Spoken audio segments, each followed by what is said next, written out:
안녕하세요. 저는 대기업에 다니고 있는 평범한 직장인 여자입니다. 제가 가끔 출근 준비를 하면서 여기 있는 사연들을 종종 듣곤 합니다. 여기에 올라오는 이야기들을 들을 때마다 드라마 내용이 아니라 진짜 저런 일들이 실제로 일어난다고 하면서 놀라곤 했었는데 그런 일이 저한테도 일어나고 말았어요. 제게 일어날 리 없을 것 같던 일이 일어나니 처음엔 어디 말하기도 부끄럽고 혹여나 이 일로 저를 불쌍히 여길까봐 겁이 많이 났었는데 지금은 아무렇지도 않고 그냥 웃겨요. 이미 제 주변 사람들은 알고 있는 내용이지만 여러분들께도 드라마 보는 것이라 치고 한 번쯤은 들려드리고 싶어서 이렇게 사연을 적게 되었어요. 저는 제가 세상에서 가장 사랑하는 사람과 가장 증오하는 사람한테 배신을 당한 사람이에요. 여러분들도 어쩌다 제가 이 둘한테 배신을 당했나 싶으시겠지만 아마 제 얘기를 들어보시면 배신을 당한 게 아니라 쓰레기 청소 한번 시끄럽게 했네라는 생각이 드실 거예요. 저한테는 부모님만큼이나 사랑하고 소중한 남편이 있었어요. 저희의 첫 만남은 번화가에 자리한 분위기 좋은 카페였어요. 저는 한때 이력서며 자기소개서며 한창 취업 준비하느라 바쁠 때가 있었는데요. 늘 부모님의 잔소리를 피해서 카페로 도피해 시원한 커피를 한 잔 시킨 후 제일 구석진 자리에서 노트북을 켜고 머리를 잡아뜯으며 열심히 무언가를 작성하고 있었어요. 작성한다기보다는 적었다 지웠다 그 두 가지만 반복하고 있었죠. 그렇게 저는 시간이 가는 줄도 모르고 카페에서 자기소개서를 작성하고 있다가 커피잔을 들었는데 언제 다 마셨는지 커피가 없더라고요. 다시 사러 가기 귀찮아서 계속 앉아있다가 커피 없다는 걸 까먹고 헛손질을 몇 번이나 했던 것 같아요. 헛손질을 4번째 정도 했을 때쯤 다시 무의식적으로 커피를 들려고 하니 누군가 제 컵을 낚아채고선 새로운 커피를 제 손에 잡아주시더라고요. 빈잔을 지금 몇 번이나 잡는 거예요. 자꾸 빈잔 들지 말고 이거 드세요. 컵 보니까 아이스 드신 것 같아서 똑같이 아이스로 샀어요. 좋아하는 커피인지는 모르겠지만. 아, 감사합니다. 카운터까지 가기가 귀찮아가지고 새로 안 샀는데 무의식적으로 손이 잡나 봐요. 계좌 알려주시면 제가 커피값 보내드릴게요. 됐어요. 커피값은 무슨. 저 심부름한 거 아니거든요. 취업 준비하시나 봐요? 아, 자기소개서 작성하고 계시길래. 이런 질문 실례인가? 실례 아니에요. 커피도 사주셨는데요, 뭘. 대기업으로 취업 준비 중인데 좀 힘드네요. 아무리 머리를 잡아 뜯어도 글이 잘 써지지가 않아요. 혹시 도움이 될지는 모르겠는데 한 번만 봐도 될까요? 제가 왕년에 자기소개서 정말 잘 적었거든요. 친구들도 저한테 부탁하고 그랬었어요. 저는 남편의 도움으로 자기소개서를 작성할 수 있었고 거기에 커피까지 얻어 마셔서 계속 신세만 지고 있는 것 같아 제가 남편에게 저녁을 사주기로 했어요. 이런저런 얘기를 나누다 보니 취미도 비슷하고 통하는 것도 많더라고요. 어쩌다 번호 교환까지 하게 됐고 남편이 도와준 자기소개서로 합격하게 되면 연락 주겠다고 했어요. 그런데 정말 그 자기소개서로 제가 그토록 가고 싶어 했던 대기업에 합격을 한 거예요. 합격 통지를 받자마자 남편한테 전화해서 기쁜 마음을 함께 나눴죠. 그렇게 첫 만남 후 다시 만난 건 제 월급날이었어요. 첫 월급을 받고 제일 먼저 남편에게 감사하다고 비싼 밥을 대접하고 싶었거든요. 다시 만난 남편은 처음 봤을 때보다 더 잘생겨졌고 옷도 엄청 차려입고 왔더라고요. 카페에서 봤을 땐 간단하게 후드티랑 청바지를 입고 있었는데 이번엔 세미 정장을 입고 나왔어요. 세미 정장을 입은 남편의 모습을 보니 순간 제 심장이 아플 정도로 뛰기 시작하는 거예요. 저는 혹시나 심장 뛰는 소리를 들킬까봐 조마조마하고 있는데 그걸 아는지 모르는지 남편은 해사하게 웃으면서 작은 꽃을 내밀더니 제게 축하한다고 말해주더라고요. 저는 남편에 대한 제 마음이 들킬까봐 괜히 일부러 툴툴거렸어요. 고맙네요. 근데 오늘 왜 그렇게 차려입고 나오셨어요? 낮에 선이라도 보고 오셨어요? 이렇게 차려입으시니까 카페에서 봤을 때랑은 좀 분위기가 다르네요. 왜요? 더 남자다워지고 더 잘생겨져서 설렜어요? 오늘 고백하는 날이라 차려입어봤어요. 여자가 봤을 땐 어때요? 이 복장으로 고백하는 거 괜찮아요? 아니면 좀 오버했나? 뭐 깔끔하고 단정한 게 괜찮네요. 고백하셔야 하는데 옷에 음식 냄새 배어서 어째요? 고백하고 오시지. 아니다. 고백하고 오면 내가 여자니까 아무래도 상대방이 싫어하지. 하긴 옷에 음식 냄새 배어오면 싫어하겠죠? 그쵸? 나중에 산책로 걸으면서 고백하려고 했는데 안 되겠다. 그냥 지금 해야겠다. 지금이요? 여기서요? 뭘 어떻게... 설마 전화나 문자로 하겠다는 거예요? 전화랑 문자 고백 그거 진짜 최악이에요. 고백은 상대방 얼굴을 직접 보고 해야지. 지금 뭐 하세요? 남편이 제게 고백할 사람이 있다길래 순간 남편에게 잠깐 마음이 갔던 제 자신한테 괜히 화가 나서 더 툴툴거리게 되더라고요. 그런데 갑자기 남편이 제게 목걸이가 담긴 액세서리 케이스를 슬쩍 들이미는 거예요. 이건 뭔데요? 목걸이? 이쁘네요. 그래서 이 목걸이가 뭐 어쨌는데요? 이제 하다 이거 주면서 고백하는 게 좋을지 확인받는 거예요? 아니에요. 아까부터 왜 이렇게 목소리가 투명하실까? 혹시 저한테 화나신 거 있어요? 나 뭐 잘못했나? 잘못한 거 없는 것 같은데. 네, 그쪽은 잘못한 거 하나도 없어요. 그냥 제가 제 자신한테 화난 거예요. 이 목걸이 주면서 고백하면 여자분 좋아하시겠네요. 오늘 고백 성공하시겠어요. 그래요? 이거 제가 이나 씨께 드리는 목걸이에요. 이쁘다고 하니 다행이에요. 혹시나 별로면 어쩌나 했는데. 이 목걸이가 제 거라고요? 왜요? 아니, 싫다는 게 아니라 고백하는 분께 드리려던 거 아니었어요? 근데 이게 왜 제 거예요? 취업 축하 선물인가? 뭐, 그렇게도 되겠네요. 취업 축하 겸 제 마음 좀 받아달라는 뇌물? 이렇게 고백할 건 아니었는데, 사실 카페에서 처음 봤을 때부터 이나 씨한테 반했었거든요. 저는 목걸이 주면서 고백하는 게 좋을지 확인받는 거냐고 심술 가득한 목소리로 대답했었는데 알고 보니 그 목걸이의 주인이 저였던 거예요. 남편은 이렇게 고백할 건 아니었지만 카페에서 처음 봤을 때부터 자기 이상형이라 반했었다고 결혼을 전제로 자기랑 진지하게 만나보면 안 되겠냐고 하더라고요. 웃으면서 그렇게 얘기하는데 제 심장은 또 마음대로 힘차게 뛰기 시작하더라고요. 저는 잠시 상황 파악이 안 돼서 멍하니 떨떠름하게 있다가 남편이 자기 말 듣고 있는 거냐며 제 눈앞에 손을 왔다리 갔다리 하는 바람에 정신 차리고 고개를 세차게 끄덕였어요. 그렇게 저희의 연애는 마치 연애가 처음인 새내기처럼 풋풋하게 시작하게 되었어요. 저는 여러분도 알다시피 대기업에, 남편은 부모님 회사를 물려받으려고 후계자 수업을 듣고 있었어요. 사실 저도 연애만 했을 때는 남편 집안이 어떤지 잘 몰랐다가 상견례 하면서 알게 됐어요. 카페에서 봤을 때 대충 걸쳐도 귀티나 보이더니 역시나 어느 기업의 아들이었던 거죠. 부잣집 도련님이라고 해서 제 태도가 바뀌거나 남편의 태도가 바뀌거나 하진 않았어요. 제가 자신보다 못한 집안이라고 무시하지도 않았고 저도 저보다 부유한 집안이라고 해서 속물처럼 행동하거나 불편해하거나 하지 않았어요. 서로 좋아서 만난 것이기 때문에 저희에게 집안은 아무 필요가 없었거든요.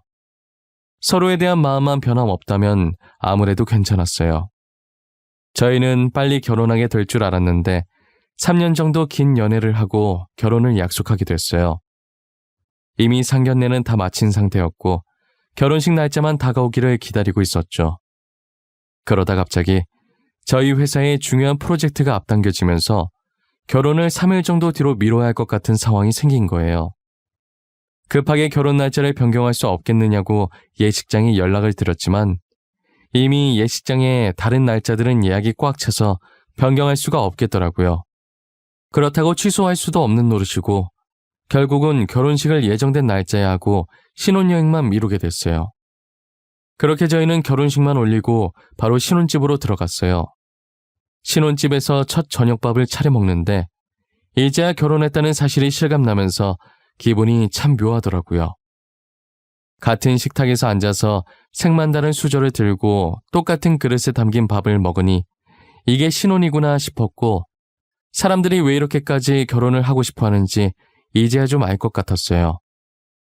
저는 앞으로는 평생 이 사람과 이 집에서 행복한 일만 가득했으면 좋겠다는 생각을 했어요. 하지만 제가 이런 행복한 상상을 한 지 몇 시간도 채 지나지 않아서 제 인생에서 최악이었던 불청객의 등장으로 인해 아름답게 꿈꾸던 결혼 생활은 산산조각이 나버렸어요. 처음으로 신혼집에서 자고 일어났는데 제 옆에 누워있어야 할 남편이 안 보이더라고요. 잠깐 화장실이라도 간 건가 싶어서 시간 확인하려고 침대 옆에 놔둔 제 휴대폰을 들었어요. 시계 밑에는 메시지가 왔다고 알림이 하나 떠 있는 거예요. 새벽부터 누가 보낸 건가 싶어서 눌러봤는데 내용을 보자마자 잠이 확 깨서 몸이 저절로 일어나지더라고요. 제게 메시지를 보낸 이는 다름 아닌 남편이었고 내용은 지금 다시 생각해도 기가 막히는데 아직 저희가 혼인신고를 하지 않은 상태니까 다른 거 할 필요 없이 그냥 깔끔하게 헤어지자고 온 거예요. 자기는 이미 짐을 다 정리했으니 저도 일어나는 대로 짐 챙겨서 각자 갈 길 가자면서요. 이게 무슨 자다가 날벼락을 맞은 건지 아직 잠에서 안 깬 건지 지금 제가 제정신이 맞는 건지 모르겠더라고요. 혹시나 해서 옷장이며 서랍이며 다 뒤져봤는데 남편 짐이 하나도 안 보였어요. 마치 제가 귀신이랑 결혼을 한 것 마냥 원래 아무것도 없었다는 듯이 깨끗하더라고요. 순간 아직 결혼 안 했는데 내가 착각하고 신혼집에 먼저 들어왔나 싶어서 헛웃음도 났었어요. 곧 있으면 출근도 해야 하는데 도저히 이 정신머리로는 회사 가도 일을 못할 것 같아서 반차를 썼어요. 도대체 이게 무슨 일인지도 모르겠고 여기 계속 있어봤자 답이 안 나올 것 같아서 일단 저는 전날 입주해서 얼마 없는 짐을 챙겨 그대로 친정으로 갔습니다. 친정어머니께서는 제 꼴을 보자마자 결혼하자마자 벌써부터 부부싸움 한 거냐고 난리시더라고요. 너 꼴이 이게 뭐야? 너 설마 신서방이랑 싸운 거야? 이거사, 너네 결혼한 지 1년이 지났냐 2년이 지났냐? 이제 겨우 하루 됐는데 벌써부터 부부싸움하고 이렇게 짐 싸서 친정으로 오면 어쩌자는 거야? 엄마 진정해. 나 신서방이랑 안 싸웠어. 그냥 자고 일어나 보니까 일방적으로 차여있던데? 웃기지? 나도 지금 이게 무슨 상황인지 모르겠네. 몰래카메라인가? 엄마, 혹시 내 뒤에 이경규 아저씨 따라오고 있어? 너 지금 무슨 소리 하는 거야? 지금 농담이 나와? 내가 알아들을 수 있게 얘기 좀 해봐. 뭐가 어쨌다고? 자고 일어나 보니까 차여 있었다고? 네가 신서방한테? 내가 차였더라고. 신서방한테. 나도 지금 이해가 안 되는데 엄마라고 이해가 되겠어? 자고 눈 떴더니 옆에 아무도 없고 신서방한테 헤어지자는 메시지만 와 있더라. 기가 차 아주. 너 어제 신서방한테 뭐 잘못한 거 있어? 잘 좀 생각해봐. 잘못한 게 있는지 없는지. 괜히 저러지는 않을 거 아니야. 안 그래? 괜히 저러면 진짜 걔는 또라이지. 엄마, 진짜 미치겠는 건 뭔 줄 알아? 아무리 생각해봐도 내가 잘못한 건 하나도 없다는 거야. 밥 잘해 먹이고 설거지도 내가 하고 첫날 밤 잘 보냈고 도대체 내가 뭘 잘못한 거냐고. 제가 아무리 말을 해도 저희 친부모님은 제 말을 이해하지 못하시더라고요. 당사자인 저도 지금 벌어진 이 상황이 이해가 안 가는데 부모님은 오죽하시겠어요? 부모님의 답답한 그 심정 100번이고 1000번이고 이해가 돼요. 하지만 저도 제 머리를 잡아 뜯으면서까지 생각을 해봐도 도무지 이별의 원인을 찾지 못했어요. 어제 저녁부터 오늘 새벽까지 있었던 일을 부모님께 말씀드렸지만 가만히 듣고 계시던 부모님께서도 갑작스러운 이별의 원인을 찾지 못하셨어요. 헤어질 땐 헤어지더라도 도대체 저희가 왜 헤어져야 하는지 이유라도 알고 싶어서 남편에게 전화를 해봤는데 일부러 제 전화를 피하는 건지는 몰라도 한 번을 안 받는 거예요. 진짜 이 정도 전화를 걸었으면 한 번 정도는 받을 만도 한데 계속 안 받으니 미치겠더라고요. 결국 저는 답답한 마음에 숨어버린 남편을 직접 찾아보려고 남편네 회사로 나서게 됐죠. 부사장님네 사모님 아니세요? 어제 결혼식에서 뵀던 것 같은데. 그런데 사모님께서 여기는 어쩐 일이세요? 아, 오늘 저희 대표님 만나러 오신 거예요? 아니요, 남편 보러 왔어요. 혹시 남편 회사에 안 왔나요? 지금 새벽에 나가서 아직까지 연락도 안 되고 혹시나 회사에 무슨 일이 생긴 건가 걱정돼서 와봤어요. 부사장님, 이번 주는 결혼식에다 애매하게 신혼여행 껴서 아예 쭉 연차 쓰시고 회사에 안 계세요. 아까 저희도 일 때문에 전화를 드렸었는데 연락이 안 되긴 하던데 혹시 잠시 친구 만나러 가신 거 아니에요? 아, 그래요? 고마워요. 제가 바쁜 사람 너무 잡고 있었네요. 미안해요. 하던 일 계속 봐요. 혹시라도 남편 연락되면 저한테 전화 좀 해달라고 해주세요. 부탁드릴게요. 진짜 미안해요. 저는 결국 그날 남편 머리카락 한 올도 보지 못하고 바로 회사로 출근했어요. 그리고 9주 내내 폰만 들여다봤지만 남편에게 연락이 단 한 번도 오지 않았죠. 그 다음 주에 제가 다시 회사로 찾아가니 웬 모르는 여자랑 팔짱을 끼고 웃고 있는 거예요. 사람을 일주일간 피말리게 해놓고 자기는 실실 웃고 있는 모습을 보니 피가 거꾸로 솟는 기분이더라고요. 저는 지금 누가 보던지 말던지 신경 쓸 상황이 아니라서 그대로 남편에게 직진해서 소리쳤어요. 지금 나랑 뭐 하자는 거야? 너는 나한테 달랑 문자 하나 보내놓으면 끝이야? 야, 설명을 해보라고. 지금 이게 무슨 상황인지 당장 설명하라고! 이나야, 내가 다 설명할게.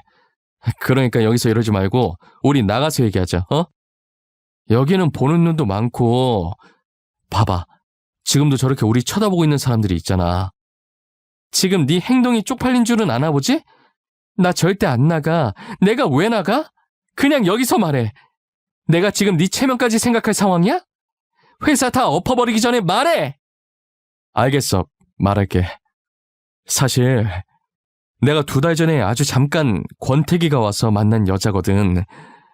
진짜 딱 한 번 실수했는데 임신이 되어버려서 어쩌겠어. 내 앤데 내가 책임져야지. 안 그래?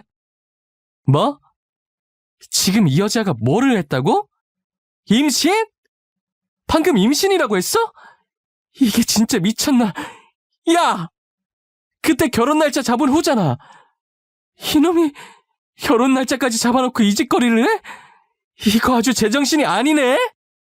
알고 보니 잠깐 만난 여자랑 딱 한 번 실수한 게 바로 임신이 되어버리는 바람에 제게 이별을 통보하고 급하게 근처 교회에 양해를 구하고 둘이서 몰래 결혼식을 올린 뒤 신혼여행을 갔다 왔다는 거예요.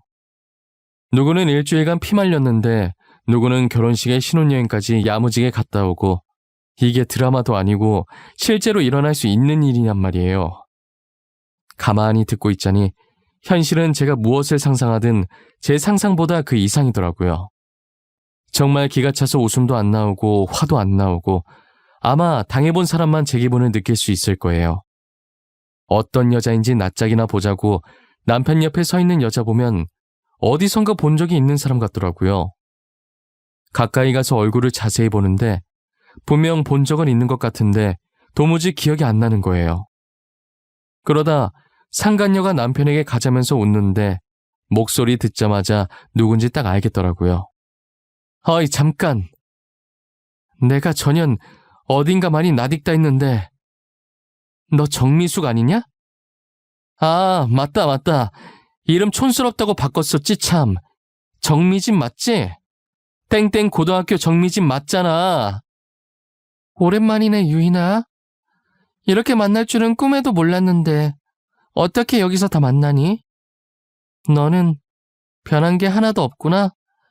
몇 년 만에 만나도 여전해. 그 성질머리는.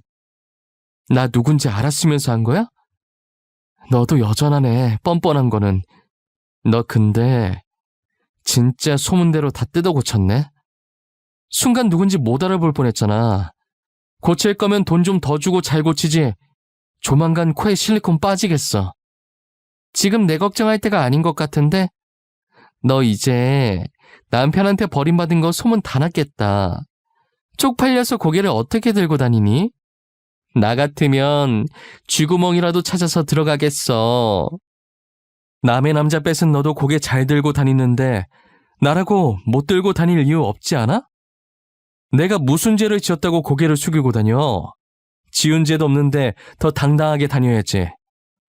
그래, 역시 유이나답네. 자존심 없으면 시체인 너다운 대답이야. 멋있다, 야. 그럼 고개 들고 잘 다녀봐. 그게 얼마나 갈 수 있을지 모르겠지만 말이야. 정미숙, 지금 다들 너한테 사모님 하면서 웃어주니까 네가 진짜 사모님이라도 된 것 같지? 뒤에선 다 임자 있는 남자 꼬신 첩이라고 말해, 첩. 알아? 너는 다른 사람들한테 그저 첩일 뿐이야. 첩이라는 제 말에 욱한 건지 아니면 촌스러운 예전 이름을 불러서 욱한 건지 상간녀는 제게 다가와서 뺨을 치는 거예요.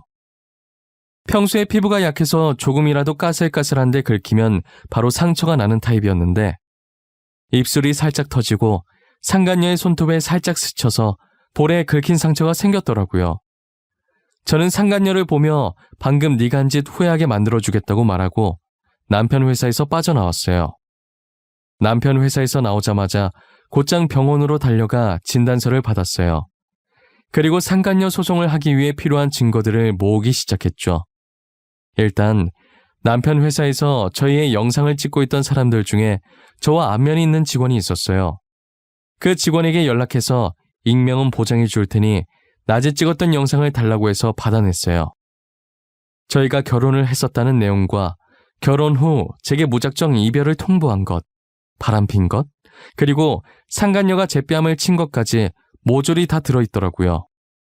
이것을 나중에 소송할 때 증거 영상으로 쓰기 위해서 따로 저장해놨어요. 사실 그 상간녀는 제 고등학교 동창이었고 저랑 친한 사이는 아니었어요. 학창 시절에도 친구들의 남자친구를 뺏고 다니기로 유명했던 애였어요. 심지어 제 남자친구도 몇 번이나 그 애한테 빼앗긴 전적이 있었고요. 저는 그때 이후로 상간녀를 극도로 증오하고 있었죠. 학창 시절에도 그렇고 지금도 그런 것 같고 상간녀는 유독 저한테 열등감을 느꼈었어요.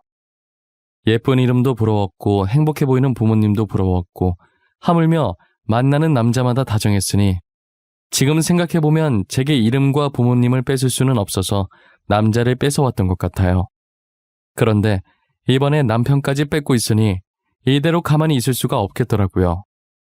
저는 이 일을 동창들에게 말했는데 동창들도 그동안 골치 아팠던 일이 있었던 거예요. 그 상간녀 때문에 이혼한 동창도 2명 정도, 이제 저 포함해서 3명이 있더라고요. 이것도 우연의 일치였는지는 모르겠는데 이혼한 친구들이 저랑 절친한 사이였어요. 남편 외도 알아차렸을 때 어떻게 했냐고 물어보니까 이미 이혼하고 나서 상간녀가 있었다는 사실을 알아차려서 아무것도 할 수 없었다고 하더라고요. 그러다 한 친구가 다짜고짜 저한테 제 SNS 계정이 공개인지 비공개인지 물어보더라고요.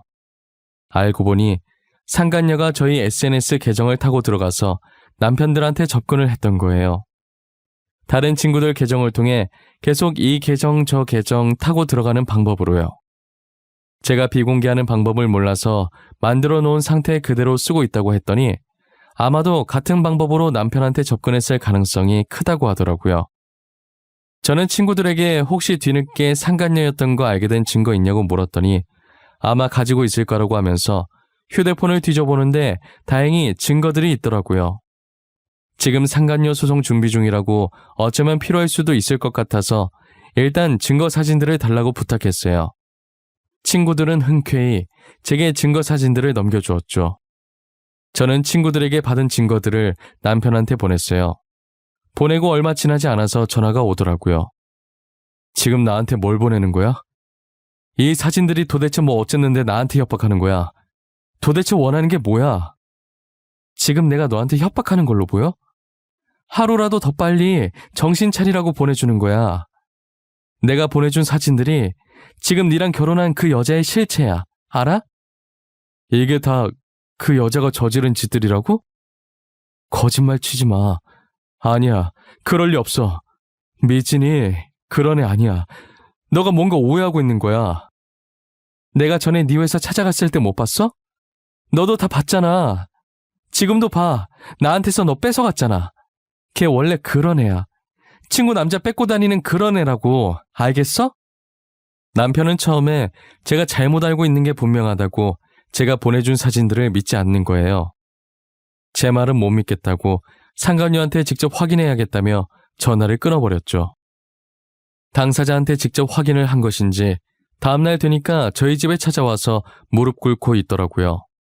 잘못했다고, 제가 한 말이 다 맞았다고, 다시는 이런 일 없을 거라고 한 번만 용서해달라고 하는 거예요.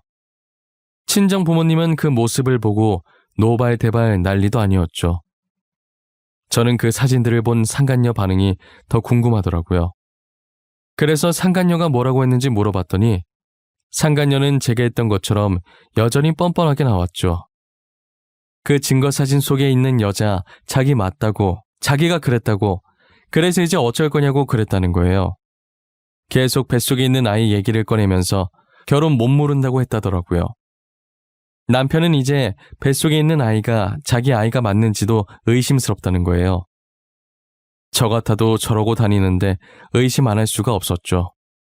상간녀는 애초에 제 남편에게 사랑이란 감정은 없었고 오직 돈만 보고 접근한 거예요. 이제 와서 용서해달라고 울고 있는 남편이 너무 한심해 보였고 앞으로는 제 눈앞에 나타나는 일이 없었으면 좋겠다는 생각이 들었어요. 제가 용서 받아줄 마음 없다고 돌아가라고 했지만 남편은 일어날 생각을 하지 않았죠. 결국은 저희 어머니께서 소금을 뿌리시고 난리치는 통에 쫓겨나다시피 나갔어요. 저는 남편과 상간녀를 고소했고 위약금도 받아냈어요. 그리고 상간녀를 폭행죄로도 고소해서 얼마 전에 재판이 끝났는데 초범이기도 하고 상처가 그렇게 깊지 않아서 벌금으로 끝났더라고요. 감옥에 못 보낸 게 한이라며 그 자리에서 몇 대 더 맞을 걸 그랬다 싶었어요. 나중에 동창들한테 우연히 그 둘 소식을 듣게 됐는데 상간녀는 지금 아무것도 안 하고 전 남편 등에 빨대 꽂고 살고 있다고 하더라고요. 그리고 뱃속에 있던 아기도 과연 누구의 아이일지 저희끼리도 되게 말이 많았었는데 낳고 보니 그 많은 남자들 중에 하필 또 전 남편의 아이가 맞았던 거예요. 결국 전 남편은 이혼도 못하고 상간녀와 계속 살고 있다는 소식을 들었어요. 상간녀 때문에 골치 아픈 건 전 남편뿐만이 아닌 것 같더라고요. 시댁 식구들도 만만치 않게 골머리를 썩이고 있는 것 같았어요. 아무것도 안 하는 상간녀가 시댁 식구들보다 돈을 더 많이 쓰고 다니고 있거든요. 상간녀의 사치는 아무도 말릴 수 없었고 사람이 뻔뻔하기도 그렇게 뻔뻔할 수가 없으니 아무래도 상간녀가 제 발로 이혼한다고 하기 전까진 시댁은 계속 지옥일 거예요.